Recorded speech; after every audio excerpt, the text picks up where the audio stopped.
L'Académie NE, un centre de performance en ligne pour footballeurs. 3 coachs sont là pour te former à devenir le meilleur joueur en 90 jours et je m'occuperai de ton plan de carrière et de ton entraînement, Nico de ta préparation mentale et Anto de ton hygiène de vie. Ensemble, nous te formerons en 90 jours pour que tu aies les armes pour rivaliser avec les joueurs en centre de formation. Pour passer ta sélection dès maintenant, clique sur le lien en description.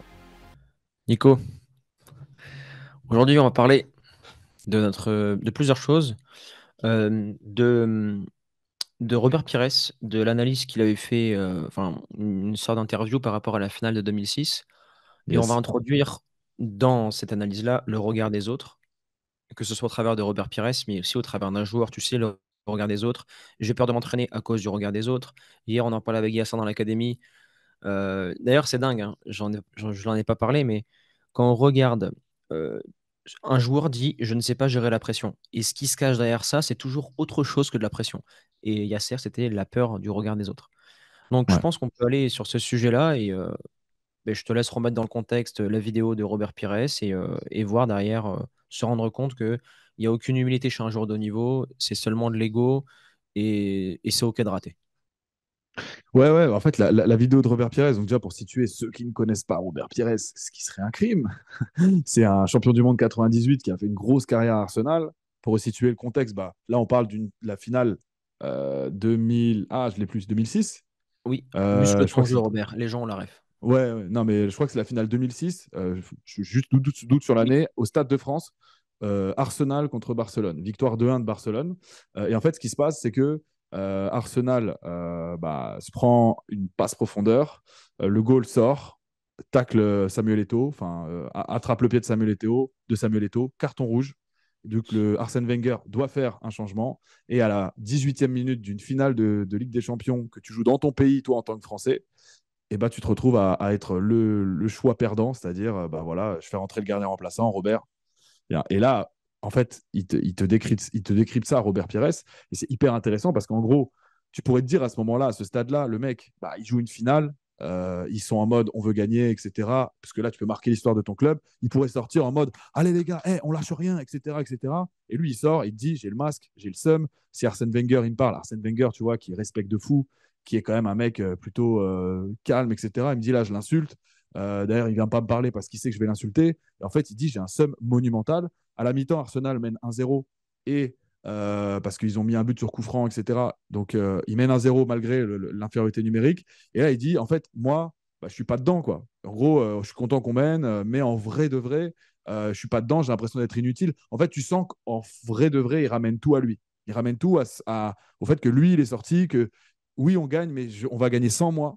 Et ce truc, on va gagner sans moi, ça te montre la mentalité qu'on a tous dans le monde du football, dans le monde du rugby, dans le monde de. Voilà, c'est on veut gagner, oui, mais en vrai, on veut gagner avec nous sur le terrain. Donc en fait, c'est là qu'on voit la présence de l'ego. C'est là qu'on voit que le regard des autres, il compte peut-être plus même que la victoire. C'est est-ce que si je vais gagner, est-ce que si on va gagner, ça va être avec moi? Est-ce que si on perd, tu vas me mettre sur les épaules le poids de la défaite? Parce que moi, je ne veux surtout pas être perçu comme le gars, la cause de la défaite, tu vois. Et en gros, concrètement, moi, je trouve que cette interview-là, elle est éloquente pour comprendre que à haut niveau, et même dans les basses divisions, mais surtout à haut niveau, c'est des mecs qui sont juste dans leur égoïsme, juste dans euh, leurs objectifs à eux.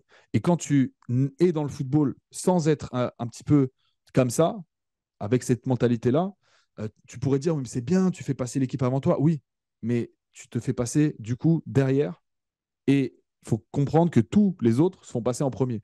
Donc, à ton avis, qui c'est qui va être le dernier servi dans ce cas-là? Bah, c'est forcément toi. Donc, le monde du football, c'est forcément un monde dans lequel il faut accepter sa part d'égoïsme parce qu'à un moment donné, il n'y a pas de.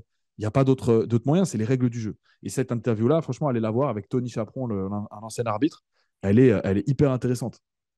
Elle est hyper intéressante. Euh, Deux choses à soulever. Euh, J'avais abordé ça dans l'académie hier, c'était l'humilité, pourquoi les joueurs ont cette image de humble. Mais juste avant ça, il y a une leçon de management de la part du coach et de la part de Robert Pires. Quand vous avez une frustration, Giroud d'ailleurs l'a eu quand il est sorti en finale de Coupe du Monde en première mi-temps, dans ces moments-là, il ne faut surtout pas avoir des gestes d'énervement. C'est déstabiliser le coach, c'est mettre une énergie négative dans l'équipe et l'équipe n'a pas besoin de ça. C'est pour ça que Arsène et Robert Pires ont été super professionnels, même s'ils étaient énervés. Ils ont été Ouais, super pros dans la mesure où l'équipe gagne, j'internalise mes états d'âme, je ne les évacue pas dans le vestiaire parce que, exemple, Robert Pires aurait pu évoquer ses états d'âme au coach, ça aurait fait une bulle dans le vestiaire négative, alors que l'équipe est déjà dans le mal, parce que on joue à un infériorité numérique face au grand Ronaldinho, au Eto'o et un Barcelone de 2006.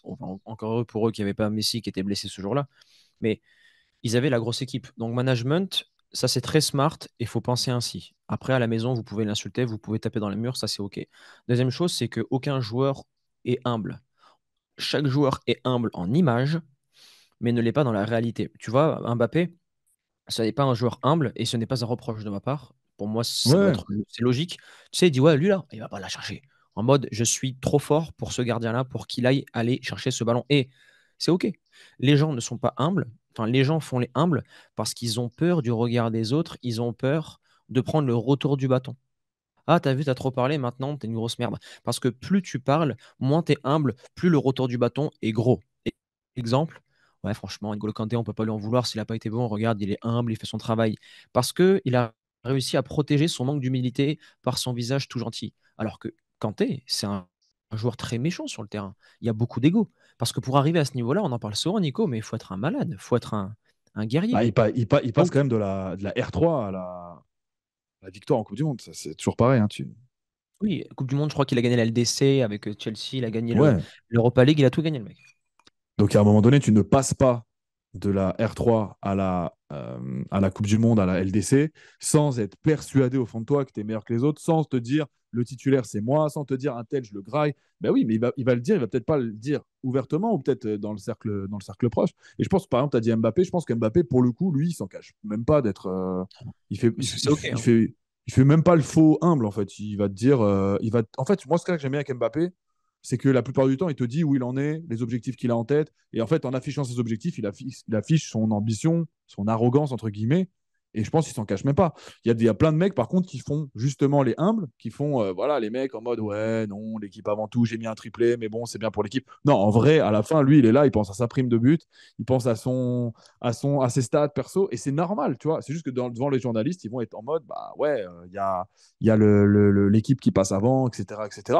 Parce qu'on leur apprend aussi à répondre comme ça. On leur apprend dans les médias training à détourner la vision individuelle pour la remettre, la faire rejaillir, refaire rejaillir ta performance sur le C'est pour collectif. se protéger derrière le groupe. Si tu es en constamment.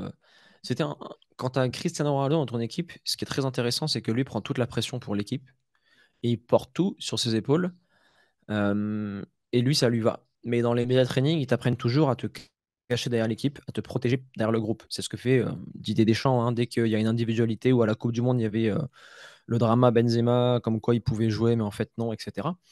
Euh, Benzema, Deschamps a toujours protégé le groupe. Il s'est mis devant tout le monde, il a tout pris pour le groupe et le groupe, non, eux, etc., etc. Et Ouais. il faut toujours comprendre. Mourinho, ça a souvent été comme ça. Oui, il adore ça, lui. Il adore prendre la foudre. Et un mec comme Guardiola, oh, c'est le plus gros démagogue de l'histoire. Oui, on va affronter Brighton en face de nous. Brighton, c'est une très grosse équipe. Et là, il te prend toujours une stat qui sort de son chapeau pour justifier que Brighton, c'est une super grosse équipe. Ou on va jouer contre les derniers. Ouais, mais les derniers, on les prend au sérieux. C'est une grosse. En Ouais, parce qu'en LDC, fait, il veut pas donner, justement, au regard des autres, il veut pas donner une raison supplémentaire aux autres de vouloir mettre plus d'intensité, de vouloir durcir les duels, en fait, d'être plus motivé, tout simplement. Si tu viens dire, ouais, Brighton, vas-y, on va se les faire, ah, vas-y, les mecs de Brighton, ok, vous allez peut-être nous battre, mais on va peut-être vous attraper les chevilles, on va peut-être, tu vois. Donc, c'est ça, ça. C'est ça, en fait. ouais. Non, il pense exactement comme ça, Guardiola et la plupart des coachs aussi.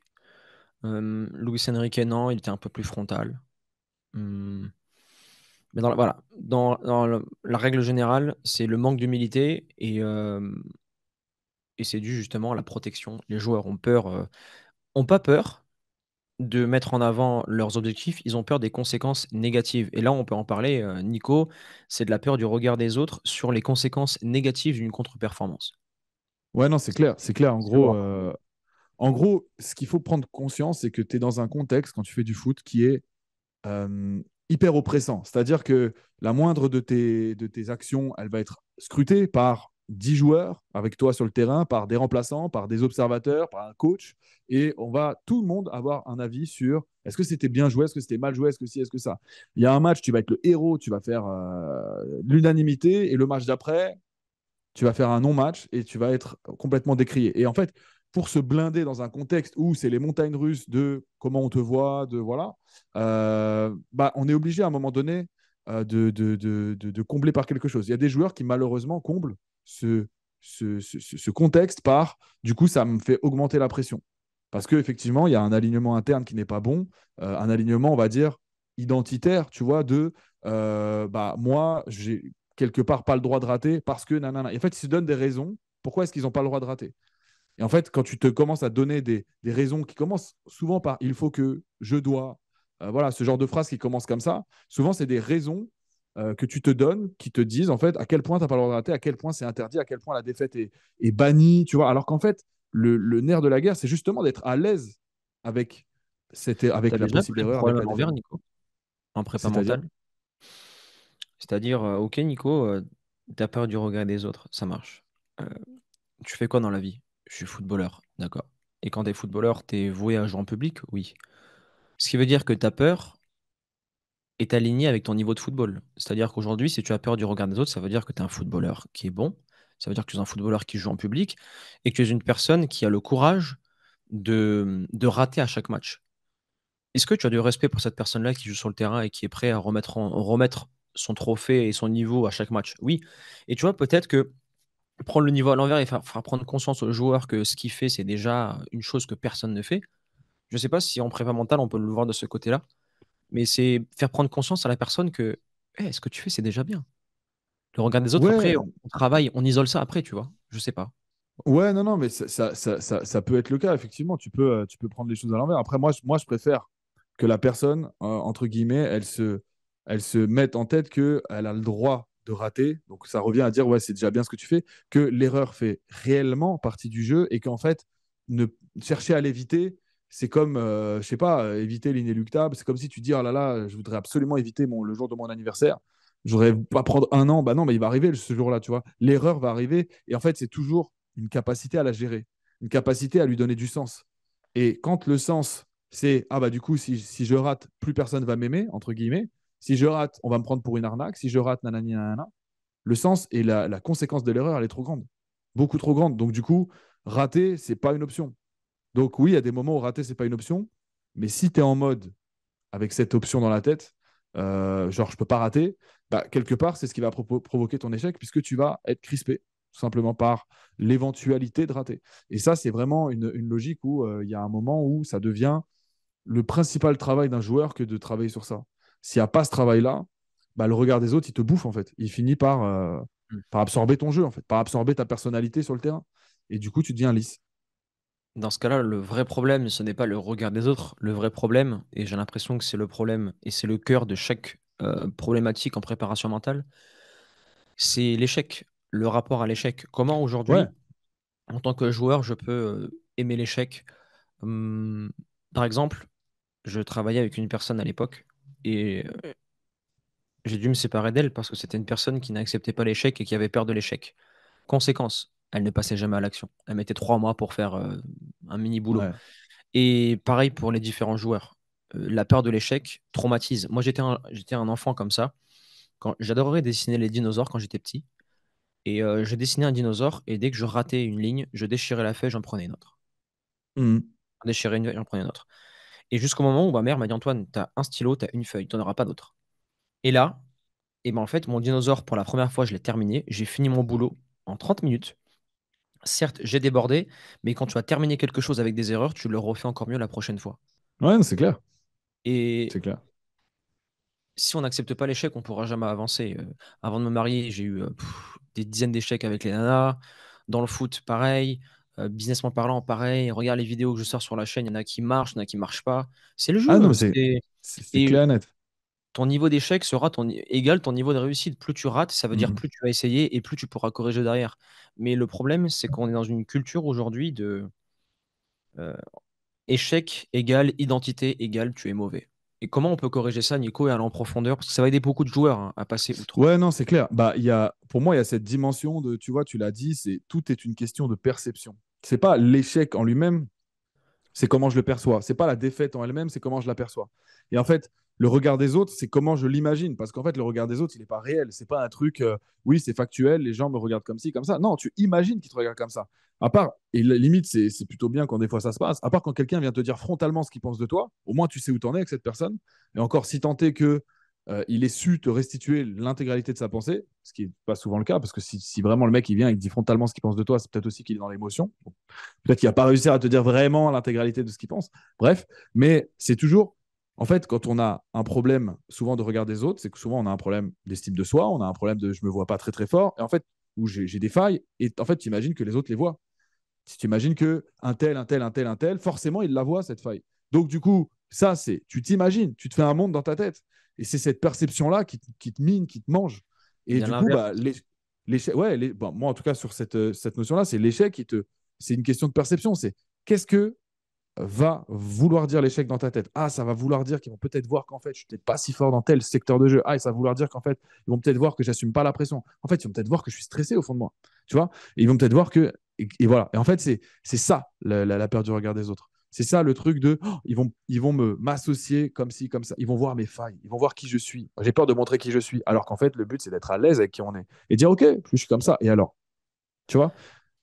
C'est aussi un excès de narcissisme d'avoir peur du regard des autres. Cela voudrait dire que tu es le centre du monde à ce moment-là et que tout le monde te regarde. Exactement. Personne ne te calcule, mon ami. Et ça, c'est une perception qui est très répandue, hein, ça, tu fais très bien de le dire. C'est tu as Personne te l'impression calcule. que tout le monde te regarde. Alors qu'en vrai, ça, c'est ta perception à toi. En vrai, les gens te regardent. Moi, j'ai toujours remarqué ça, c'était dans les moments où tu sais, tu dois faire un exposé, une intervention orale à l'école. Moi, genre, à un moment donné, j'étais stressé quand j'étais plus jeune. Et après, ça m'a complètement décomplexé quand j'ai découvert ça. C'est que quand tu es en train de regarder le tableau de la meuf du gars qui est en train de présenter l'exposé en classe, tu es en mode, tu regardes 3 minutes, tu regardes juste le début, et après, tu es là en mode, bah, c'est bon, en fait, ça m'intéresse plus. En vrai, voilà, c'était amusant de voir cette personne au tableau au départ, parce que c'est nouveau, parce que d'habitude, c'est la maîtresse, le prof, tu vois. Et là, maintenant, elle est au tableau depuis 3 minutes, donc ça m'intéresse plus, donc j'écoute plus. Et après, moi, quand j'étais au tableau, j'imaginais que chaque mot devait être bien prononcé parce que les gens, tu vois, ça allait avoir une conséquence, il faut que je formule des idées. Alors qu'en fait, je voyais, au bout d'un moment, j'ai regardé de manière lucide et je voyais bien qu'en fait, plus personne m'écoutait, entre guillemets. Parce que ils sont comme moi. C'est-à-dire que quand les gens vont au tableau, bah, tu regardes 2 minutes et après, tu dis, ouais, vas-y, bah, en fait, c'est un mec qui présente, je sais pas, un exposé, je dis n'importe quoi. Quand j'étais petit, j'avais fait un exposé sur l'Italie. Je me rappelle, voilà, quand j'étais en CM2, voilà, bah, il présente un truc sur l'Italie, ouais, Balek. Et tu repars à tes trucs, tu fais semblant d'écouter. Voilà. Et en fait, les gens, dans un exposé, font semblant d'écouter. Dans un match de foot, les gens regardent, mais jugent l'instant présent. Et 3 minutes après, à part si tu as fait une dinguerie, et ils oublient ce que tu as fait en fait. Et en fait, c'est ça le nerf de la guerre. Et c'est bien ça le problème, c'est que souvent, tu fais des trucs de ouf pendant 2, 3, 4, 5 matchs. Et Peut-être. le sixième match, tu joues mal et on oublie ce que tu as fait de bien. Et ça montre bien que tout le monde oublie, en fait. Même les erreurs, on les oublie. Ouais, tu vois, j'ai tendance à penser aussi que la surmédiatisation des critiques d'après-match, peut-être que ça doit travailler dans la tête des joueurs. Ils vont se dire que ça peut se passer dans le monde amateur. Écoute, dans le monde amateur, il y a des gens qui vont dire ouais, lui, il est claqué, et c'est OK. C'est leur point de vue. Il y a un prochain match, ils ont vu un match, c'est vrai, sur ce match-là, tu n'as pas été bon. Euh, Riolo, le plus connu dans la critique sur RMC Sport, enfin sur RMC, il découpe les joueurs après match. Parfois, il dit du bien, parfois, il dit du mal. C'est le jeu. Si vous ne voulez pas être critiqué, ne faites rien et restez dans votre coin. Ça se passera très bien. C'est clair. Il faut être à l'aise avec la critique, hein. Tu lances quoi ta chaîne YouTube d'ailleurs, Nico? Dès que je me libère un peu plus de temps, voilà, j'ai pas mal de coaching. Je travaille Et pour en avoir de manière plus cohérente, cohérente dans mon agenda. Et dès que ça, c'est OK, je vais me mettre à fond sur ma chaîne YouTube. tu le vivrais comment? Parce que dans les commentaires, c'est souvent moi qui prends les insultes. Ouais. Toi, ça va? Comment tu le La vivrais dé- demain si tu fais une vidéo Ah, franchement, moi, je vais pas te mentir, bah, tous ceux qui étaient là, qui ont regardé la vidéo sur la CAN de la semaine dernière, où moi, je connais Antoine, hein, les gars, et il y en a effectivement. Alors, peut-être que des fois, on formule, parce qu'on est en live, hein, faut se dire, les gars, on n'a rien préparé. Notre préparation de podcast, c'est on se donne 1 minute, un thème. Après, Antoine, il me dit, attends, il lance l'enregistrement. et il nous lance dans le thème. Et lui-même, il n'a C'est pas justement préparé. ça. Tu sais, c'est Et en justement fait, ça qui prouve l'expertise de quelqu'un, c'est le live sans préparation, parce que c'est bien beau de faire des vidéos face cam en préparant tous les points. On peut masquer c'est un clair. manque de compétences, mais parler en live, Et, c'est et c'est après, réel, quoi. pour ta question, moi, voilà, je reviens sur le podcast de la semaine dernière où on expose des idées sur le championnat, enfin le championnat, la Coupe d'Afrique, etc. Des idées qui plaisent pas, qui plaisent, mais c'est des idées. Et moi, pour connaître Antoine, les gars, j'ai regardé les commentaires tout au long de la semaine, parce que moi, j'en suis encore là. Peut-être que lui, je crois qu'il a même pas trop calculé, parce que il a un peu plus d'expérience que moi. Mais moi, je suis en mode, je regarde, je me dis, mais putain, il en prend plein la gueule sur des trucs, en fait, que c'est juste une formulation sur le moment, et c'est même pas le fond de sa pensée. Quand tu parles en off avec lui, il est en mode, tu sais, quelqu'un de normal. Et là, tu as l'impression que le mec, il est islamophobe. Je me suis dit, ouais, même moi, j'étais à deux doigts de lui dire, vas-y, mets hors ligne le podcast, là, ça part trop loin. Après, bon, au final, ça s'est arrêté. Mais non, les gars, c'est dur de formuler des idées devant une cam, c'est dur. Et moi, pour répondre à ta question, ouais, moi, franchement, je suis pas encore habitué à ce niveau d'exposition. Et je te cache pas que si c'était parti en mode, alors que je le suis pas du tout, si t'es parti en mode, ouais, Nicolas, il est islamophobe, juste parce qu'à un moment donné, j'ai formulé une idée en live sur 40 minutes de vidéo, 50 minutes de vidéo, une idée un peu, tu vois, bam bam, ça part et c'est mal dit, ou tu vois, c'est la formule Nico, qui est mal dit. regarde, Franchement, écoute, je l'aurais mal vécu, mais c'est parce que j'ai pas encore passé certains caps de regarde. j'accepte que mon image, elle soit, alors que bah, toi, tu les as passés, tu vois. Si j'avais été trop soft, les patriotes et nationalistes français auraient dit que j'étais un vendu. Et si j'avais été un peu plus dur, on aurait dit que j'étais islamophobe. Et dans tous les cas, il y aura soit un mec qui va me faire chier d'un côté, ou soit un qui va me faire chier de l'autre. Quand tu parles de quelque chose, tu es catégorisé. Les gens mettent les. Tu es obligé d'être dans une case, Nico. Tu es Mm obligé. -hmm. Soit tu es un simp, soit tu es un alpha, soit tu es patriote, soit tu es un vendu. Et on va pas se mentir, tu ne peux pas parler de religion sans que tu te fasses découper. Ouais, Si tu dis c'est oui, c'est compliqué. vrai, les athées ou les gens qui ne croient pas du tout en Dieu vont te dire, mon gars, tu fumes du shit, tu planes. Et inversement, les religieux, tu sais, toucher à la religion, c'est sacré, hein. Quand Ouais, non, mais tu effectivement. c'est sacré pour eux et c'est quelque chose que je comprends euh, et que je conçois. Mais le problème, c'est que tu ne peux pas parler de quelque chose qui est sacré de manière rationnelle, vu que la religion n'est pas forcément Bon, rationnelle.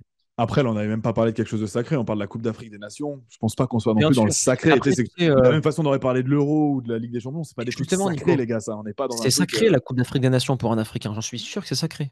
Oui, non, mais je comprends le C'est truc. leur Mais je veux dire, compétition. c'est pas sacré au sens de la religion, quoi. C'est ça que je veux dire. On n'est pas sur un truc. C'est Bien un truc, sûr. voilà, un divertissement, tu vois. Après, Moi-même, je suis fan de la Coupe du Monde. Je regarde la France parce que je suis pas forcément fan de la France. C'est entre guillemets sacré pour moi les matchs. Je veux pas les rater. Mais après, derrière, entre guillemets, c'est que du foot. Hein, tu sais, bien sûr. c'est pas la religion, tu vois. Donc il y a un moment donné où c'est voilà. Mais en tout cas, ouais, moi, en tout cas, je l'aurais mal vécu. Parce que je suis pas habitué à ça. Et, Ah, euh, c'est et, il intéressant. va, Allô, et il on va fond falloir. pourquoi? C'est hyper Bah, intéressant. non, bah parce que si je fais mon introspection, parce que je pense que je suis pas encore sûr d'être, je sais pas, hyper présentable en vidéo, de pouvoir fédérer une communauté, parce que je l'ai pas fait, tu vois. Et pourtant, je vais devoir le dépasser parce que ça tend vers à être mon métier, en fait, de faire ça, de me mettre devant Mais une caméra, etc., Nico, t'as etc. vu mes vidéos en 2016 sur Natural Evolution? C'est une catastrophe. Le, le- Ah, le je suis petit dans d'accord. sa chambre qui avale sa salive, qui fait même pas de cut, c'est horrible à écouter et je dis que de la merde. Moi, j'étais en mode YOLO parce que j'avais un ego surdimensionné à ce moment-là et je l'ai toujours de me dire je suis le meilleur, j'y vais. Et ça Et bah, marchera dans tu tous les vois, cas. si je devais m'auto-coacher, je dirais sur la partie construction d'une chaîne YouTube, amener des idées. Est-ce que les gens, si j'ai ces idées-là, vont m'aimer? Je suis en plein dans manque d'estime de moi. J'ai de l'estime de moi sur beaucoup de choses. Sur ça, là, sur cette partie-là, je suis encore en train de la construire. Voilà. Mais Donc, tant que je ne l'ai pas justement, construite, tant que je n'ai pas eu mes premiers échecs, tant que je ne me suis pas mis un peu. Voilà. En fait, j'ai encore une vision. En fait, c'est simple. Je n'ai pas encore fini mon effet lune de miel, entre guillemets, l'effet lune de miel avec le secteur de la vidéo. Tu vois, j'ai fait des réels, j'ai eu des bons retours. Je fais des pubs sur les réseaux sociaux, j'ai plutôt des bons retours. Ma masterclass, plutôt des bons retours. Tu vois, j'ai pas encore terminé cet effet lune de miel. Toi, tu l'as déjà ah, terminé, donc tu c'est, es en mode maintenant, on est dans la réalité. Et vous, les sportifs, c'est la même chose. Sur le terrain, il y a un moment donné où ça va pas passer. Et c'est ces moments où ça va pas passer qu'en fait, là, tu construis quelque chose de ouf. Donc, c'est pour ça que moi, c'est juste une perception de l'échec. Le moment où je fais une vidéo, pas qui fonctionne pas en termes de vues, mais où vraiment je me fais matraquer pour mes idées, bah, peut-être que ça va m'en mettre les idées en place. Je vais dire, ah ouais, ok, mais en fait, c'était pas si dur à vivre. C'est comme si tu fais un sport Ouais, du c'est le combat, tu te prends des dépucelage. patates, et ben en fait, tu réalises que c'est pas si dur à vivre de te prendre des patates quand tu fais un sport de combat. C'est pas comme tu l'imagines. Et c'est comme je l'imagine. Tu vois, c'est mon imaginaire qui me joue des tours là. C'est C'est ça. le dépucelage. Le dépucelage, mes premiers commentaires ou mes premières insultes, au début, ça fait toujours mal. Après, tu vis avec ça et je me dis que le taux de résultat par rapport au taux d'insulte est insignifiant. Et, Ouais, et puis je pense qu'il y a plein de gens qui te mettent pas de commentaires pour te dire qu'ils sont plus ou moins d'accord ou que voilà parce qu'ils sont un peu mais la masse silencieuse. Ils sont là en mode oui bah voilà je suis ni d'accord ni contre ok. Et il y en a qui sont plus d'accord, il y en a qui sont un peu plus contre et qui mettent aucun commentaire. Forcément ceux qui mettent des commentaires c'est ceux qui sont très d'accord ou alors très très contre. Tu vois ce que je veux dire c'est, c'est ça qui fait réagir. ça en revient aussi avec le terrain. Ça revient avec le terrain. C'est que faut plutôt préciser, j'ai peur du regard des autres, mais la bonne formulation, c'est j'ai peur du regard des autres ou j'ai peur des personnes qui vont exprimer des choses négatives sur moi. Et c'est tellement une infime minorité. Et c'est là où il faut faire une méga parenthèse, Nico, et c'est super important. Les parents. Mon Dieu, les parents. Quand leur fils est claqué, ils vont leur dire: «Mon fils, tu es le meilleur. Mon fils, ça va aller. C'est le coach, c'est de sa faute. Le coach t'aime pas». Et c'est ça le plus gros point noir chez les parents, c'est ça. C'est la surprotection de leur enfant, de l'ego de leur Ouais. enfant, pour éviter que leur enfant tombe en dépression. Une chose très simple. Un joueur de haut niveau, tu peux lui dire si à la fin de la saison, il n'y a pas de but, tu es viré. Tu sais, on en parlait en off au début du podcast. Mhm. Une personne qui est destinée à devenir une personne de haut niveau dans le sport fonctionne à la pression. Et plus tu le mets de pression, plus cette personne-là va se dépasser, ça va lui mettre un petit coup de pied aux fesses. Si une Ouais. personne, tu lui mets la pression et que dès le lendemain, elle fait sa petite crise là, de dépression, oui, pression, harcèlement psychologique, cette personne-là, sélection naturelle, c'est dehors. Non, mais c'est ça, c'est ça. C'était Yo. Benzema qui avait dit dans une interview, Benzema, il avait dit en gros, et moi, en gros, avant de rentrer sur le terrain, dans le sas, là, tu sais, où ils sont un peu dans le couloir, avant de rentrer sur le terrain, il dit, là, j'ai la pression. Donc il l'avoue, il dit, là, j'ai la pression. Il dit, par contre, dès que j'arrive sur le terrain, cette pression, elle se transforme en motivation. Genre, ça devient une raison de faire plus. Voilà. Et en fait, ça, c'est là où tu vois la mentalité d'un grand footballeur. Benzema, Ronaldo, Messi, c'est pas des mecs qui sont insensibles à la pression. Hein. C'est pas parce, même Neymar, c'est pas parce que le gars, il est là, il fait des arcs-en-ciel sur le terrain que ça veut dire qu'il n'a pas la pression. Non, il a la pression. C'est juste qu'à un moment donné, cette pression, bah, c'est une énergie qui est comprimée. Et comment je la libère, tu vois? Est-ce que je la libère et ça me rend malade et parce que je la libère en essayant de la contenir, de la contenir, de la contenir, de la contenir, ou est-ce que je la libère en mode, vas-y, maintenant, je viens pour tout niquer. Et cette pression-là, ça me donne une raison supplémentaire tu vois. Et il y a un moment donné où il y a trop de joueurs bah, qui, en fait, essayent de contenir ce qu'ils pourraient faire pour éviter, en fait, d'avoir à gérer autre chose que cette pression. Je dis, cette pression, moi, c'est un périmètre que je connais. Ça, je connais. Si je commence à devoir gérer l'échec, la honte d'avoir raté un truc facile, le truc, là, je ne sais pas si je pourrais gérer. Tu vois ce que je veux dire? Et en fait, c'est un mécanisme de ouais, là, je vais aller dans l'inconnu. Si je commence à vraiment montrer ce que je sais faire, combien de joueurs j'ai entendu, moi, je suis un dribbleur, je suis capable de faire des trucs de fou au five, mais quand j'arrive en match, c'est pas pareil. Pourquoi? Parce que tu as mis un maillot avec un écusson et qu'il y a un arbitre avec un maillot d'arbitre officiel. Tu vois ce que je veux dire? Tu sais que ce que tu as soulevé quelque chose de très intéressant, c'est l'action. Tout ce qui est dépression, pression, tout ce que vous voulez, toutes les pressions internes que vous avez, même les doutes sont balayés par l'action. Un exemple. Moi, tu sais, je connaissais, j'ai pas une dépression interne, mais j'avais un état un petit peu dépressif à chaque fois que j'avais une rupture avec une nana à l'époque. Mhm. Ma dernière, ça faisait 5 ans que j'étais avec, et c'est passé comme une lettre à la poste. Tu sais pourquoi? Parce que cette fois-ci, je ne me suis pas autorisé de rester dans mon lit en ayant la boule au ventre. Ça s'est terminé. Dans la seconde, j'ai travaillé. Et j'ai pas arrêté de travailler, j'ai pas arrêté de travailler. Et en l'espace de quelques mois, c'est passé à la T'étais, trappe parce que ouais. l'action a balayé tout doute. Si tu préfères, si j'étais resté dans mon lit, j'aurais commencé à regarder ce qu'elle faisait sur Instagram. J'aurais commencé à me poser des questions, l'imagination. Et là, après, on se monte le crâne, la boule au ventre. Et quand tu as la boule au ventre et que tu te montes le crâne et que tu restes dans ton lit, tu es foutu. C'est pour ça que je passe à l'action, je fais ce que j'ai à faire et la vie avance. Mhm. La vie avance et c'est pareil pour la pression. Tu as la pression, va courir. T'es triste, va courir. Va marcher. Fais toujours quelque chose parce que quand tu es en action, C'est bon, je balaye, je laisse aucune place. Dès que j'ai un doute dans ma tête, Oui, dès qu'il y a quelque chose, je ne laisse pas une seule seconde au virus de se propager. Pas une parce que seule seconde. la pression, elle est issue de ton imaginaire, alors que Ouais, l'action, tu te confrontes à la exactement. réalité. C'est ça, en fait, le truc. C'est C'est que la réalité l'imaginaire, et c'est l'imaginaire. une douille, Et exactement. c'est pour ça qu'il y a beaucoup, beaucoup, beaucoup de joueurs, quand ils se font des scénarios avant le match, bah, ils se confrontent à la réalité, ils n'étaient pas prêts à le vivre parce qu'il n'y a pas eu de sas de décompression. C'est putain, j'étais dans mon imaginaire, là d'un coup, je me retrouve projeté dans un match que je n'avais pas du tout imaginé parce que ce match-là, c'est la réalité. C'est voilà, c'est comme d'imaginer, ouais, ça va le faire, le contrôle de maths, ça va. Et puis en fait, tu réalises au moment, parce que tu t'en fais un imaginaire où ça allait, puis en fait, tu réalises au moment où tu es devant la copie qu'en fait, bah non, en fait, j'ai pas révisé, je ne sais rien, je vais manger une sale note. Et en fait, c'est là le moment où tu manges la sanction. Et la sanction, c'est toujours la réalité qui la met. Mais la réalité, elle ne te met pas une sanction. Elle te met une sanction, entre guillemets, parce que à un moment donné, tu t'es en décalage d'elle. Si tu es, si honnête avec toi-même, tu sais, par exemple, je n'ai pas révisé pour mon contrôle de maths, bah, je vais manger un 2 sur 10. C'est pas OK, genre, je ne suis pas content, mais il y a un moment donné où je suis déjà dans cette réalité. Si maintenant tu te dis, oui, ah, moi, non, mais ça va aller au talent, et qu'après tu vois que, bah, en fait, non, il n'y a pas de révision, il y a pas de résultat, là, tu te manges ton truc. Donc, quand tu te fais des scénarios avant ton match, en fait, tu te plonges dans ton imaginaire, et après, tu te confrontes à la réalité. Et en fait, tu n'es juste pas prêt à la vivre. Voilà. Donc c'est pour ça qu'en vrai, se faire des scénarios, c'est compliqué. Et parce qu'en plus, quand tu rajoutes le regard des autres dans ce paramètre-là, l'imaginaire, il s'emballe. C'est vas-y, ils vont dire ça et machin. Et en fait, c'est toujours pourquoi tu veux gagner? Bah, en fait, pour que les gens m'aiment. Tu vois, pourquoi tu veux être fort? Bah, pour que les gens m'aiment. Et qu'est-ce que tu as peur si tu es nul? Bah, que les gens m'aiment plus. Et ils vont pas te le dire comme ça, les joueurs, mais c'est un peu ça, quoi. Et on parle C'est de très gens ça, hein. que si tu quittes un club, pour la plupart, ils prendront pas de nouvelles dans 6 mois, tu n'as plus de nouvelles de 99% d'entre eux, tu vois. Donc, Alors on parle attention, de gars comme ça. j'ai dit que c'était très sain. Mais peut-être que si on prend du recul est-ce que c'est pas un reflet d'un manque d'amour?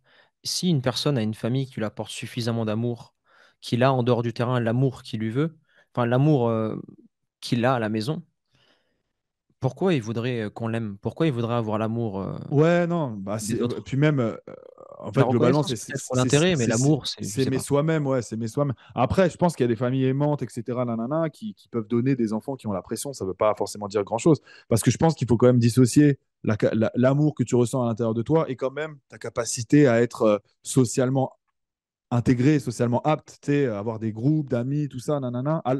Il y a des mecs, il y a des gens, peut-être, c'est des grands solitaires, ils veulent pas. Tu sais, en général, on est quand même plutôt des êtres sociaux, mais peut-être qu'il y a des gens. Il y a des gens qui aimeraient être mieux intégrés, être mieux perçus, être mieux vus. Voilà, moi, je sais, par Et exemple, quand j'étais plus jeune, genre, j'avais un beau groupe de potes, parce que mes parents se séparaient, bah, quand j'étais chez mon père, j'avais un groupe de potes de là-bas, dans le 91, etc. Et en fait, j'étais pas du tout perçu par ce groupe de potes comme j'étais perçu. Ma mère vivait dans le 94. Et donc, j'allais un peu dans les deux. Voilà. Et c'est comme si j'avais deux Nicolas, quoi.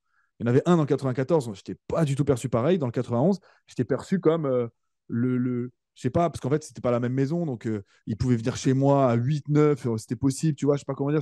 Ils se sentaient chez eux. Et en fait, j'étais perçu un peu comme le gars, genre, ouais, lui, il est cool, mais avec intérêt. C'est parce qu'aussi, tu vois, il réunit tout le monde, il a la PlayStation, on peut venir jouer chez lui, tu vois. Il y avait un truc comme ça. Alors que dans le 94, ma mère, elle voulait pas de potes chez moi, c'était pas la fête.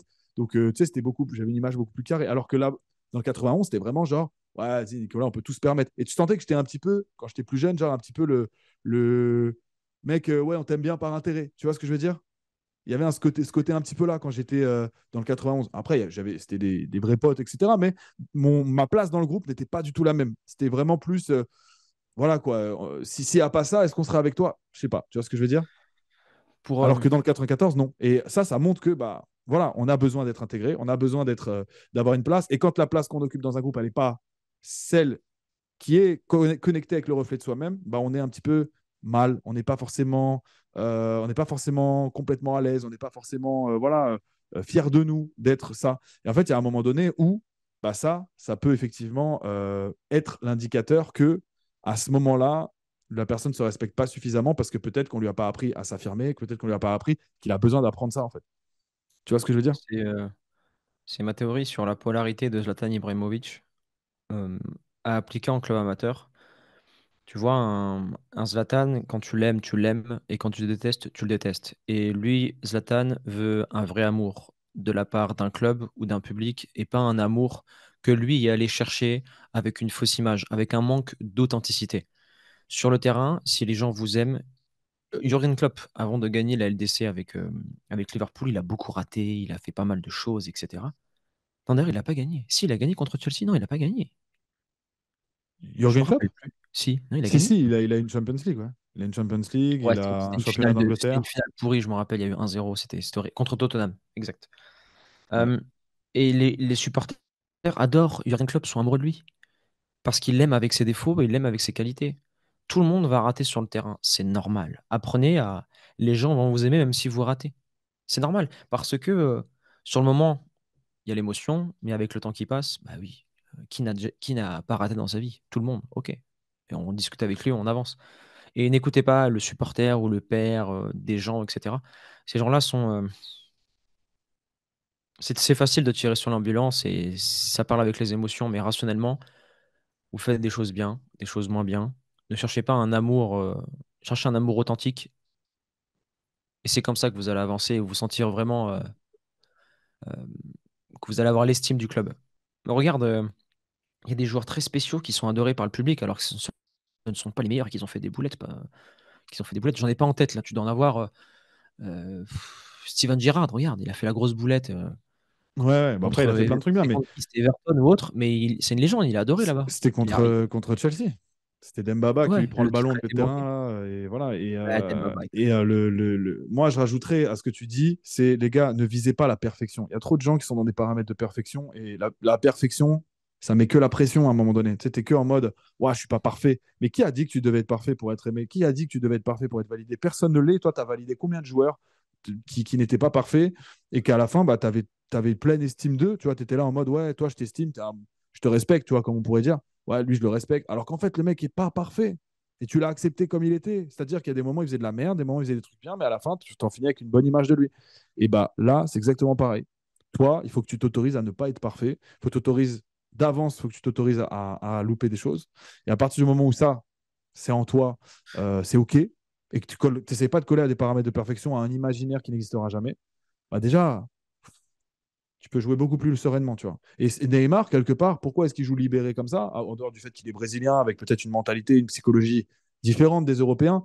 C'est aussi parce que lui, tu sais, il est en mode, frérot, dans sa tête, il est hyper en mode, vas-y, je suis plus fort que vous, donc qui c'est qui va me critiquer?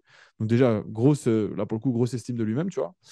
Et en plus de ça, il est en mode, voilà quoi. Moi, ce que je retiens, c'est les moments où j'ai fait lever la foule, pas les moments où le mec il m'a critiqué, que j'ai perdu le ballon, etc. C'est combien de fois j'ai fait lever la foule aujourd'hui? C'est ouais, Neymar, tu t'es pas replacé là, t'as pas fait ça, t'as pas fait ça. Ouais, mais t'as vu, j'ai mis un sombrero, un truc, un machin, j'ai mis but. Donc, vas-y, Et tu vois, aussi, il faut être tais-toi. cohérent, hein. Quand tu rentres sur un terrain, c'est que tu es prêt à perdre. Vouloir gagner, c'est être prêt à perdre. Et les gens ne veulent pas l'accepter. Acceptez-le. On perd, on avance. C'est ainsi. C'est la vie, hein. Tu sais, quand on regarde Messi dans ses objectifs de gagner la Ligue des Champions et la Coupe du Monde, il a plus perdu que gagné. Ouais, ouais, mais ça, c'est tous les joueurs, hein. Tous les joueurs, en plus, voilà. Mbappé, il a un stat record de nombre de buts à l'âge où il est. Il est devant Et- Messi et Ronaldo, je crois. Mais il a Mais il a plus beaucoup raté. plus raté que marqué, hein. Je veux dire, à un moment donné. S'il a mis, je sais plus, 300 buts, il a combien? Peut-être 1200 tirs, je dis n'importe quoi, tu vois, genre pour les mettre ces 300 buts. Donc à un moment donné, voilà quoi, les gars, il faut. Enfin, je sais pas si la stat est juste, hein, les gars, je n'essaye pas d'être juste, mais c'est pour vous donner l'idée. C'est des machines à rater, ces mecs-là. Enfin, c'est pas des machines à rater, c'est des machines à tenter. Et c'est ça le baromètre.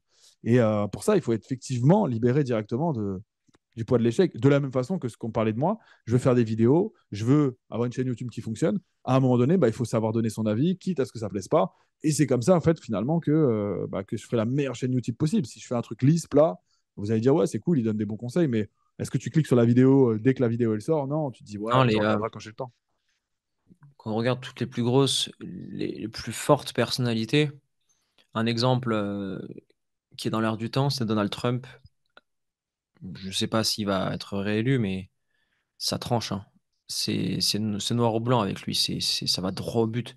Ouais, Il dit les termes sans prendre de parenthèse. Après, le système politique américain est différent. Tu peux dire les termes en France. Si tu dis les termes, tu vas être plus vu comme un extrémiste. Et après, le montage politique va te salir.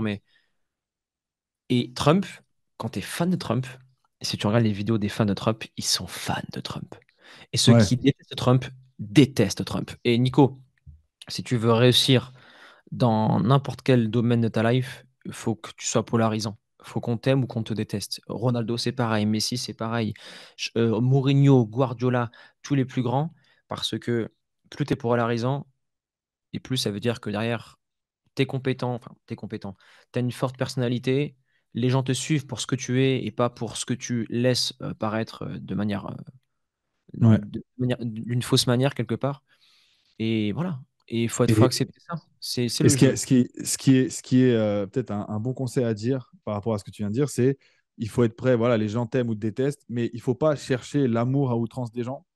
Il faut pas, il faut être prêt à ce que les gens te détestent, voilà, être OK avec ça. Et en fait, il faut rester sur son, tu sais, un peu comme dans Naruto, sur son Indo, tu vois. Alors, ça veut dire, en gros, il faut être en mode sur sa ligne, en fait. C'est moi, je pense ça. Je suis pas quelqu'un qui va trahir ma vérité. Donc, je vais faire ça. Et si tu m'adores pour ça, tant mieux. Si tu me détestes pour ça, tant pis.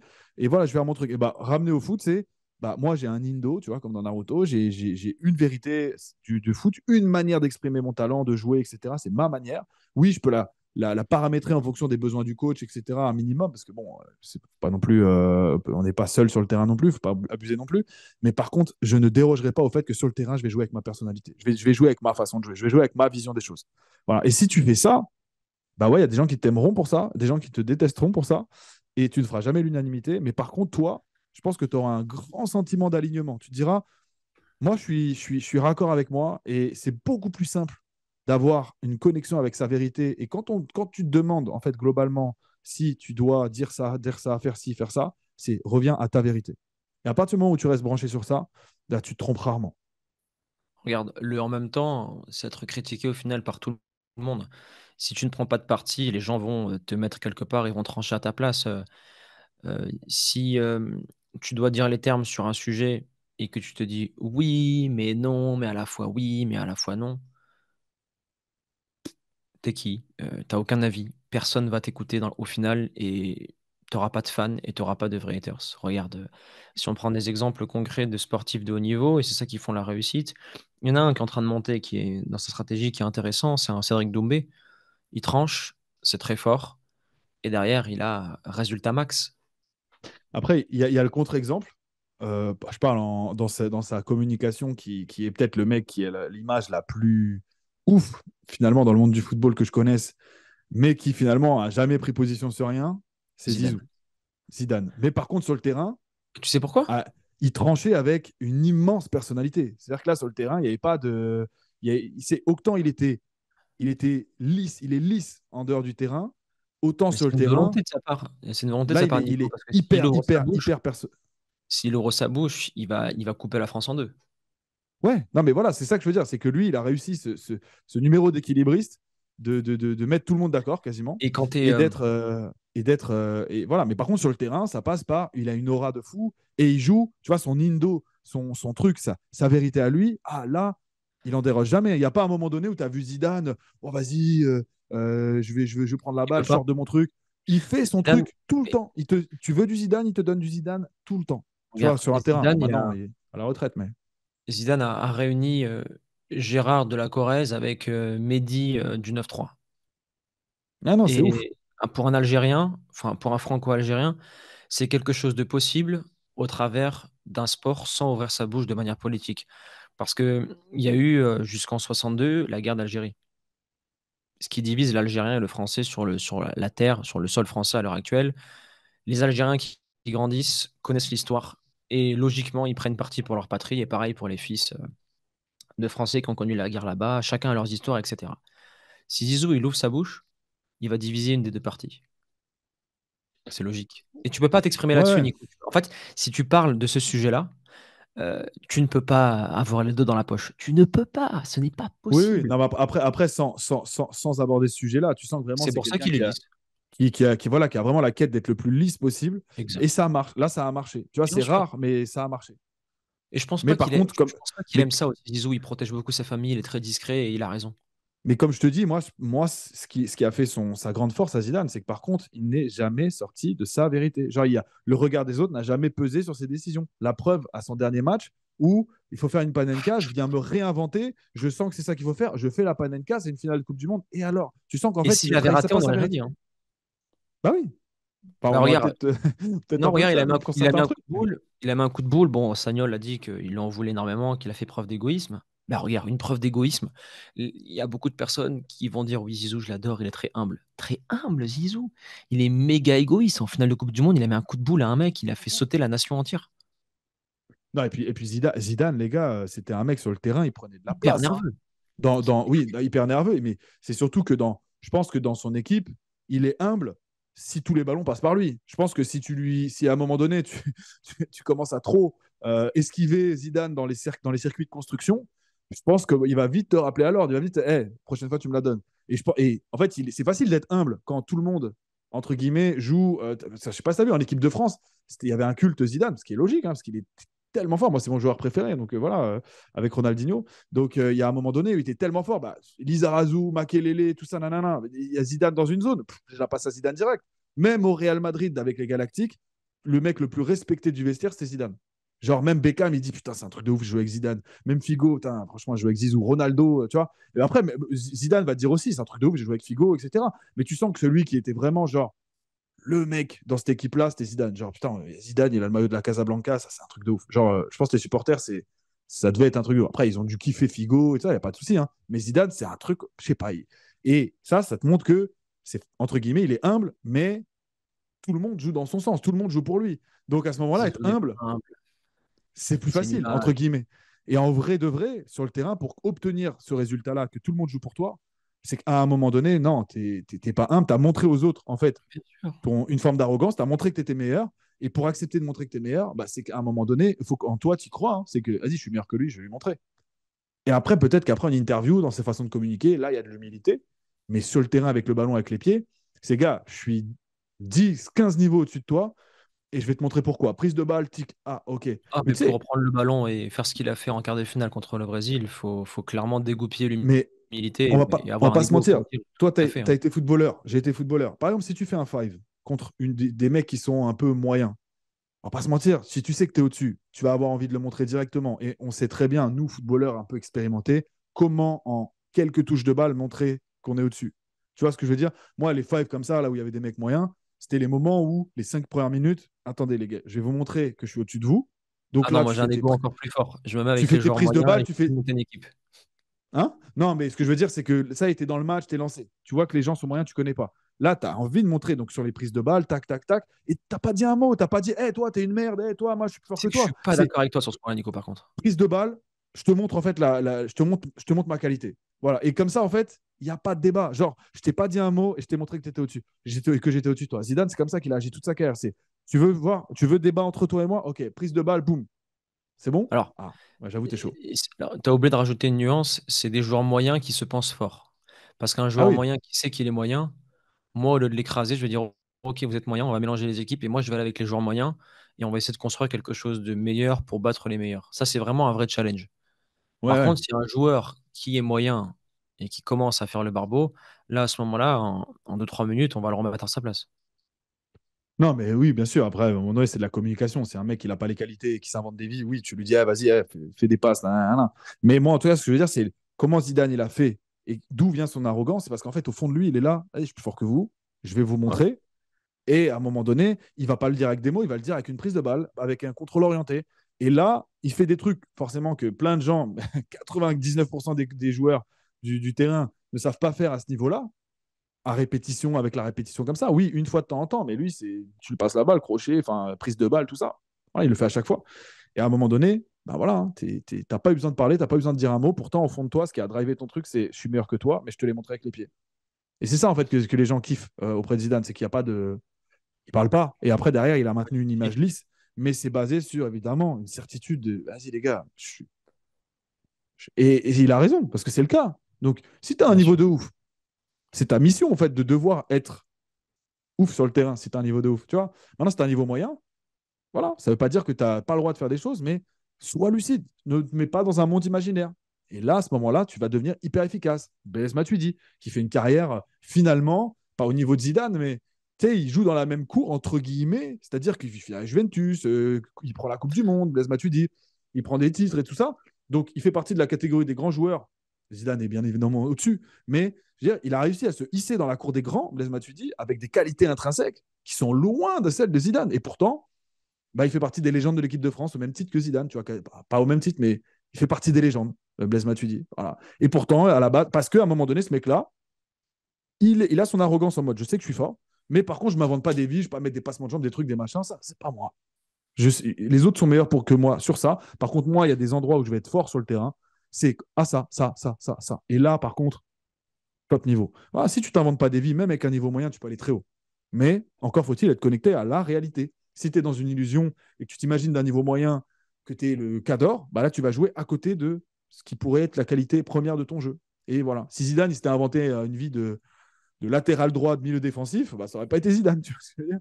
Non, c'est parce qu'il ne s'est pas inventé de vie qu'il a été Zidane. Matuidi, il a été aussi haut parce qu'il ne s'est pas inventé de vie. Et derrière, ça peut t'ouvrir les portes d'une carrière de ouf. Ouais, c'était l'un des sujets avec lequel on échangeait hier dans l'académie. Les joueurs de district et de régional s'inventent des vies, surcotent leur niveau, demandent des agents et démarches de clubs professionnels alors que c'est pas du tout aligné avec ce que les clubs pro recherchent. Tu sais, c'est soit une illusion, ou soit à un moment donné, tu es complètement à côté de la plaque des codes du haut niveau. Ah ouais, Le club c'est clair. professionnel, c'est très simple, si on inverse le rôle, est-ce qu'un club professionnel ou est-ce qu'un agent va travailler avec un joueur qui est en régional ou qui est en district? Non. Parce que s'il envoie le joueur en district dans un club de national ou de professionnel, le joueur de district va pas être au niveau, et derrière, c'est qui prend tout dans la gueule? C'est l'agent. Il perd toute sa crédibilité. Et il sait que lui, tu ne seras jamais pris, donc il va toucher zéro commission sur toi. Sois crédible aux yeux des clubs pro et des agents. Comment le faire? Développe tes skills pour jouer au niveau N3 minimum. Et Non, mais à ce moment-là, c'est on peut ça. discuter. Il n'y a pas d'illusion, c'est réel, on peut discuter. Il faut un plan cohérent, une évolution cohérente. S'il n'y a pas ça, évidemment, si tu t'imagines que tu peux brûler des étapes. Voilà. Et moi, j'ai le cas d'un joueur, pareil, qui m'a dit, voilà, pour voir si on allait travailler ensemble. Voilà. Donc, il me dit, ouais, moi, je suis bloqué, là, j'ai un talent de ouf, etc. etc. Il jouait en R2, là, il joue en D3, etc. Parce qu'il a déménagé, bref. Ok, ok. Et en fait, à la fin, donc, on pointe du doigt effectivement le fait que le mental est un gros, gros, gros problème défaillant un fil rouge de sa carrière. Et à la fin, au moment de se dire est-ce qu'on va travailler ensemble, etc., etc., là, ça commence à bégayer. Là, ça commence à bégayer. Et au final, ce qu'il te dit, c'est j'ai des objectifs. Moi, je veux aller dans un monde N3, N2 et après, pourquoi pas même aller plus haut. Donc, il a l'âge où il pourrait le faire.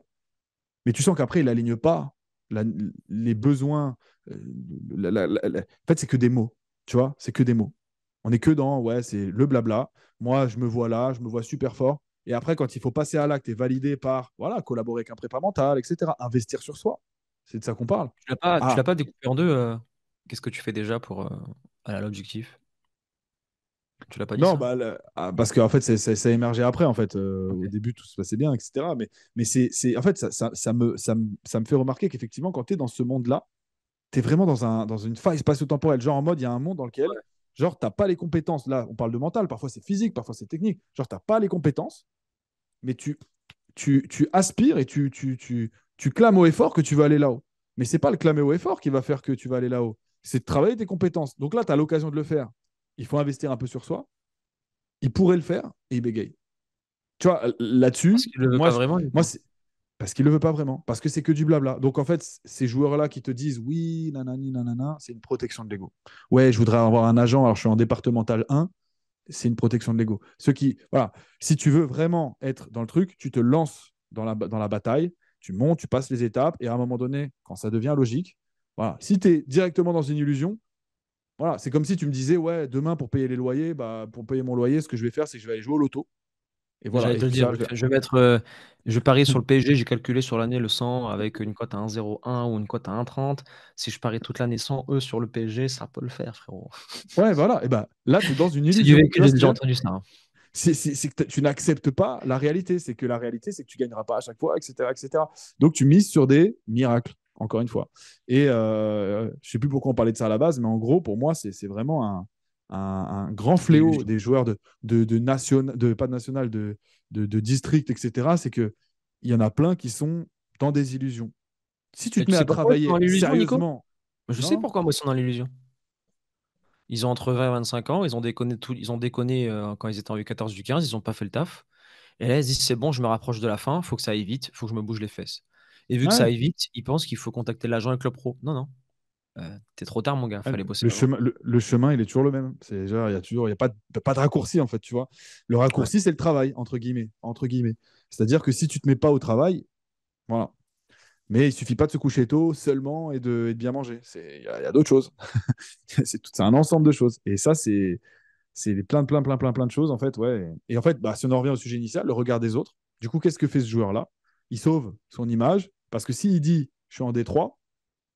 Ah bah là, sur le papier, ça fait rêver personne. Ouais, mais tu vois, je suis en Détroit, mais je suis un joueur exceptionnel de la Détroit. Tu sais, il sauve l'image. Parce qu'en fait, ce qu'il faut préserver, c'est surtout le regard des autres. Et tant que ça vit, ça va. Mais le jour où il n'y a plus ça, ah, du coup, je suis plus ce gars exceptionnel. Je peux plus vendre ça parce que là, ça y est, ça fait 4 ans que je suis en Détroit. J'ai plus d'excuses. C'est c'est, fini. Genre, j'ai remarqué un truc, ils font souvent ça, les joueurs. Ouais, salut, tu joues en quelle catégorie? En quelle division? Là, je suis dans un club de N3, mais je joue en R3. Tu vois, la protection de l'ego, elle est. Non, ouais. tu joues en R3. Pourquoi tu me dis qu'il y a une équipe de N3? C'est des micro-détails. Et j'ai remarqué que les joueurs qui jouent en district, quand ils me le disent, ils ont honte. Mais Ouais, il faudrait pas avoir honte. Une saison. En non. fait, passer de district à régional, ça se fait en une saison. C'est très rapide. Et c'est vraiment super rapide. Il n'y a pas à avoir honte. Tu es là, ok, tu assumes. Tu es ici parce que tu n'as pas fait les choses avant ou parce qu'il y a eu des événements de la vie. C'est ok. Maintenant, on va bosser ensemble. On va passer en régional 3, régional 2. On va monter les échelons.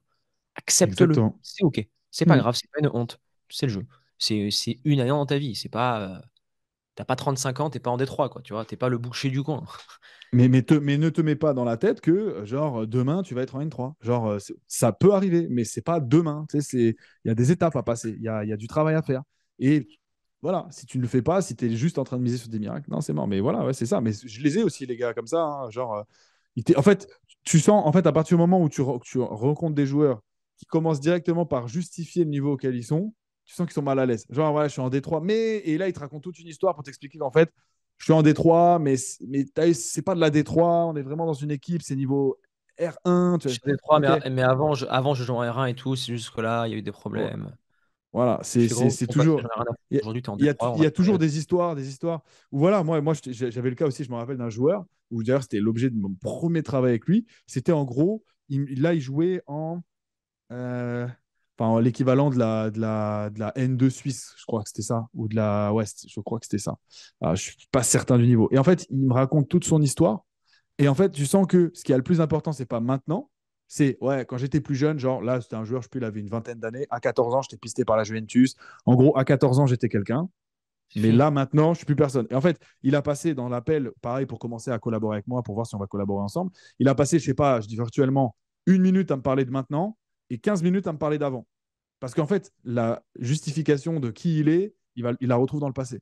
Mais maintenant, il n'y a plus rien à dire. Donc, du coup, je dis rien. Par contre, je t'explique, avant, j'étais un super joueur et que si et que ça, en long, en large, en travers, j'étais pisté par la Juventus. Tu vois, lui, j'avais joué avec lui. Tout ça pour justifier le maintenant qui est, entre guillemets, médiocre pour lui. Tu vois ce que je veux dire? Donc, à partir du moment où un joueur il commence à justifier le niveau où il est, c'est que souvent, il se rend compte qu'il y a un problème et qu'il est un petit peu. Tu vois, il te montre en fait l'illusion qu'il a en tête. Il te montre le paradoxe. Et moi, je me vois comme Ouais, c'est ça. Et comme franchement, je suis. les joueurs qui n'ont pas percé par rapport à X, Y chose. Voilà. Ouais, la Antoine, même. pourquoi t'as pas percé? Parce que j'avais pas le niveau pour jouer en Ligue 1. Point. Exactement. J'avais peut-être le niveau pour jouer en National 1, peut-être Ligue 2, mais c'est pas ce qui m'intéressait. Ouais. On passe à autre Ou chose, alors, c'est euh, tout. ou alors voilà, enfin, j'ai eu le niveau pour entrer en centre de formation et j'ai pas eu le niveau pour aller au bout. Tu vois? Exactement. Et c'est pas forcément niveau foot, hein, c'est niveau mental, physique, technique. Il y a un des trucs qui a posé problème, que tu n'as pas travaillé, que tu as négligé. Peut-être qu'il y a un niveau intrinsèque à un moment donné qui t'aurait pas permis d'aller. Voilà. Mais à un moment donné, voilà. Pour moi, pourquoi je suis pas passé pro avec le recul, pour moi, c'est une question de génétique. Je fais un 78. Si j'avais fait un 90 en tant que gardien de but, ça aurait complètement changé les choses. J'étais Après le TFC, j'avais fait des essais de Stade Montois en N2 pour être titulaire. On m'a dit dans les yeux, ta taille. Euh, Fabrice Garrig, mon coach de l'époque en U19 NAS, il appelait devant moi, il appelait hein, les clubs pro. La taille, la taille, la taille. T'es gardien, tu fais un 90, on peut discuter, viens en essai. Tu fais un 80, un 78, tu viens même pas en essai, la politique du club, c'est mort. Et, et tellement que c'était un facteur que je ne pouvais pas maîtriser pour la croissance, j'ai dit ok, on va passer à autre chose, je vais faire quelque chose où ma vie dépend de moi et dépend pas de ma taille. Mhm. C'est tout. Après, ça, Et c'est un c'était vérité. horrible Hein. pour moi c'était horrible pour moi de me battre. C'était contre nature mon combat. C'est quoi la moyenne des gardiens, des tailles de gardiens? C'est quoi? C'est un 85, quelque chose comme ça, non? C'est gentil, hein, 85 c'est du passé ça, Nico. Ah ouais? Ouais. Si tu regardes la plupart des. Alors, on va me dire oui, mais Antoine, il y a toujours des exceptions. C'est 1,81, 1,78. C'est des exceptions et c'est des philosophies de club, mais c'est les coachs en question qui ont fait monter les gardiens. Mais 90% des gardiens, c'est 1,88 minimum. C'est des géants, hein. Ouais. Ouais, non, C'est non, tous c'est des vrai que c'est grands. compliqué. C'est comme ça. Et moi, j'accepte. C'est les règles du jeu, elles sont ainsi. Et Bah, de toute façon, il y a des standards, hein, même au basket, on va pas se mentir. oui, Si tu vas aller au très haut niveau, à un moment donné, si tu fais 1m72, à part ça me si tu es vraiment un foudroie. génie, tu seras une exception, mais il y en aura une, tu vois, il n'y en aura pas.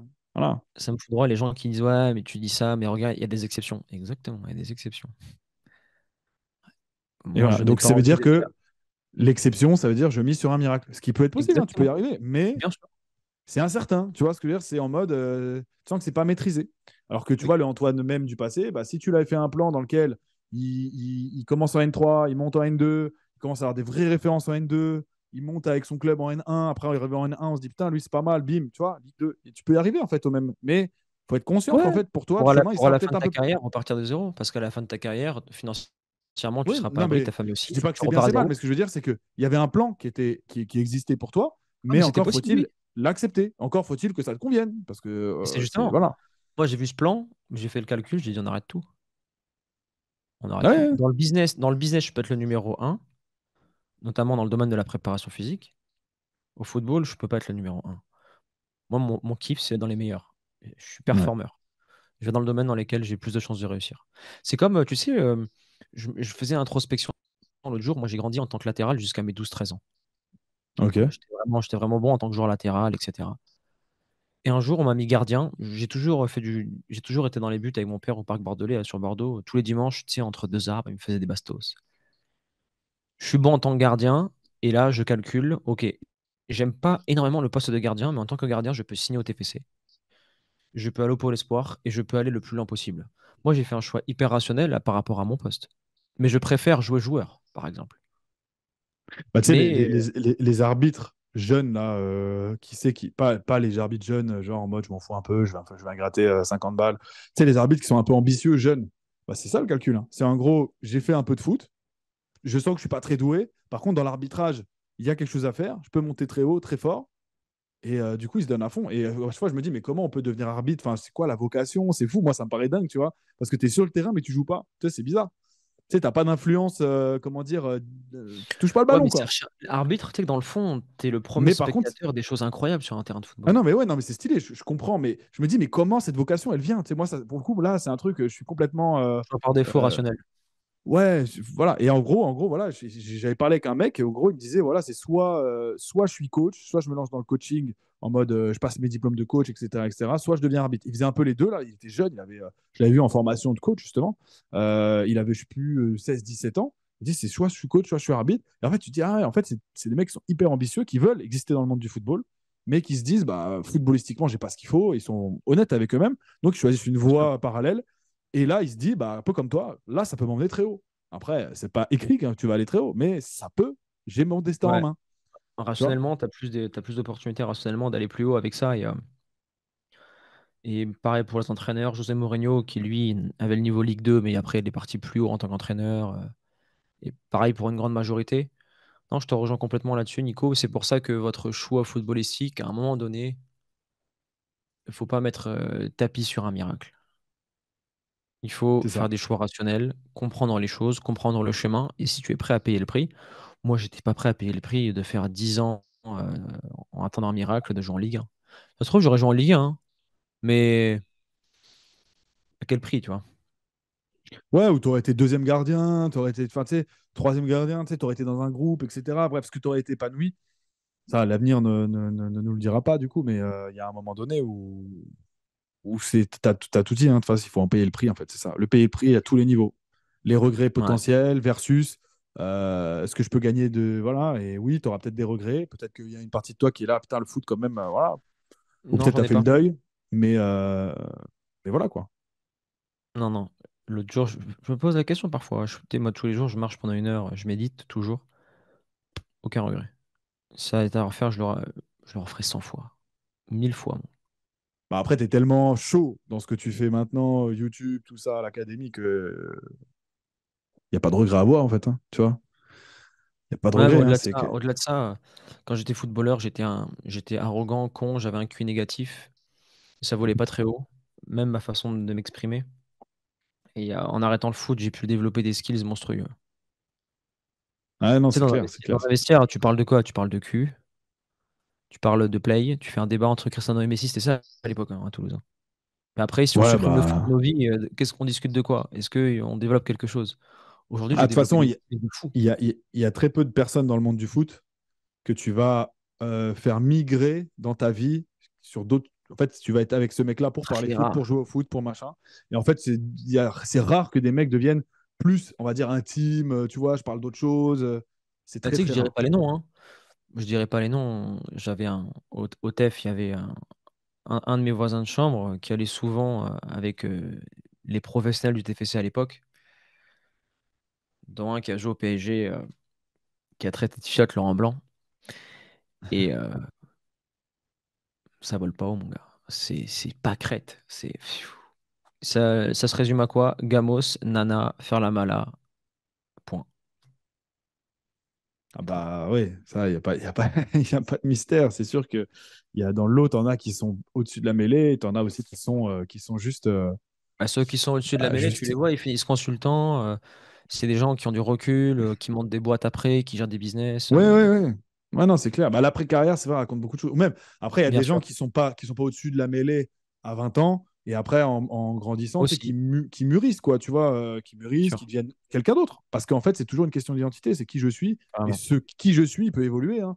C'est pas parce qu'à un moment donné, tu es un mec un petit peu balèque de tout, etc., qu'à un moment donné, tu peux pas te mettre à être cultivé, à être intéressé par plein de choses, à être Bien sûr. avec des skills dans un domaine et avoir une analyse sur les choses. Non, on est tous capables de ça. C'est juste toi, à toi d'y croire en fait que tu es ce gars-là. C'est sûr que si tu te vois Carrément. constamment comme un cancre, comme un mauvais élève, comme ci, comme ça, bah, tu vas rester ça même dans ta vie sportive. Si à un moment donné tu te vois comme un gars qui est capable de comprendre les choses, qui est capable d'amener une réflexion, etc., ça va peut-être pas être hyper intéressant au départ, mais à force de, tu vas être doté d'une bonne analyse. Et Bien c'est sûr. ni plus ni moins que de commencer à croire que tu es ce gars-là. Et si tu n'y crois jamais, bah, on revient au regard des autres et je pense même on peut finir là-dessus, c'est que bah, tu te laisses enfermer par comment les autres te voient. Mais les autres te voient parce que toi, à un moment donné, tu t'es vu comme ça. Donc en fait, tu te laisses enfermer par le miroir du passé que toi-même tu as installé dans ta vie parce que tu t'es présenté comme ça aux autres. Donc les autres se disent, ah bah lui, c'est un cancre. Et après, les autres ne font que te rappeler, t'es un cancre, t'es un cancre, t'es un cancre. Donc en fait, tu es prisonnier de ton toi du passé. Donc à un moment donné, si tu veux changer les choses, sois capable de top-grader, tu vois, de monter les compétences, de tes analyses, de tout ça, tout ça. Et ça passe que par moi, je décide que je suis plus ce gars-là, je suis plus cancre et je suis quelqu'un d'autre. Et à partir du moment où tu décides ça, bah déjà, il y a beaucoup de choses qui changent en toi. Parce que toi, tu te vois différemment. Donc, tu vas inviter les gens à te voir différemment. Donc, bah, ce qu'on va te renvoyer de toi-même, ça va être quelqu'un de plus intéressant, de plus ci, de plus ça. Et les autres vont se mettre au diapason de comment tu te vois. Si tu te vois comme une victime, tu seras vu comme la victime. Et tu te ressentiras la victime parce que les autres vont te renvoyer ça. Donc, c'est toi qui donne le ton à la fin. C'est toi qui donne le ton de ce que de ce qu'est le regard des autres. Tout est en toi. Tout, tout, tout. La façon dont tu le perçois et la façon dont tu autorises les gens à te voir.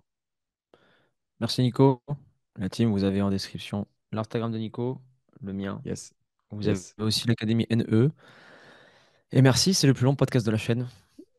Ok. 1 heure et quelques. Voilà. Ben, on est Bon. bon, Nico. La team, comme d'habitude, euh, euh, mettez-nous vos retours dans les commentaires. Yes. S'il y a des haters qui veulent débloquer Nico, allez-y, hein, ça me débloquera. Allez-y, vas-y. Parlez de mon crâne, de mes idées, tout. Ça me dépucelait. Ouais. On est bon et on Yes. se dit à jeudi prochain, la team. Ciao. Ciao, ciao.